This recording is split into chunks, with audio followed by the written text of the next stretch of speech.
就是这一碗黑葱油，让一家小吃店火了几10年。馄饨大家都喜欢吃，天冷来一碗，浑身都舒服。那么您知道千里香馄饨灵魂黑葱油是怎么做的吗？今天超子把商业做法免费分享给大家，此配方可商用可家用，希望大家看完视频以后点个赞，点个转发，让更多的朋友看到。首先准备这9种食材：花生油或者豆油300克，猪油50克，橄榄菜30克，红葱头、大葱各60克，虾皮10克，大蒜、生姜各40克，芝麻15克，香料粉10克。我把香料粉的配比打在屏幕上，大家可以截图保存。嫌麻烦也可以直接用13香。大葱用机器搅碎或者用刀切碎，生姜同样搅成姜末，大蒜放入破壁机中搅成蒜末。搅好的蒜末先不要着急倒出来，加入一点清水，搅拌均匀，清洗一下，洗掉蒜末表面的粘液。洗好以后把水控掉。蒜末经过清洗以后，炸的时候就不会有苦味。洗好以后用手压干水分备用。准备好的虾皮和芝麻一同倒入破壁机中，也可以再放一些炒熟的花生碎。把虾皮和芝麻打成粉末，放入碗中备用。起锅，倒入准备好的花生油和猪油，先开火把猪油熬化。材料在下锅之前，油温不宜太高，3-4成油温，先下入红葱头末，开中火炸约1分钟。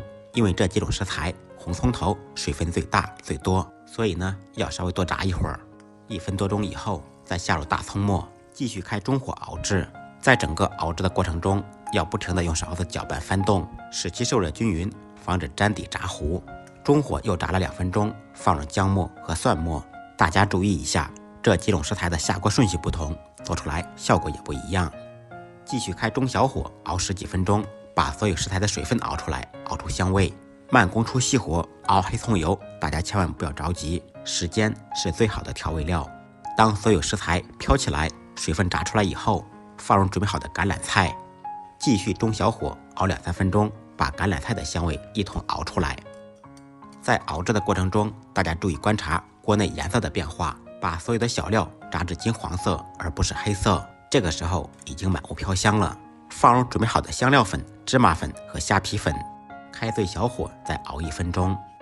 熬黑葱油关键在于火候、熬制的时间以及食材下锅的顺序。在熬制的过程中，前期可以把火调大一点，但是后期火千万不能太大。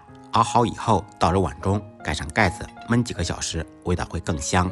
熬好的黑葱油吃馄饨、拌面、水饺放上一点，那真的是嗷嗷香。碗中放入一点毛毛盐、生抽、醋、胡椒粉、香菜、葱花，半小勺黑葱油，再放入煮好的馄饨。天冷来一碗，浑身都舒服。学会的家人们记得帮超子点个赞，点个转发。再忙再累，记得按时吃饭。下期视频见，拜拜。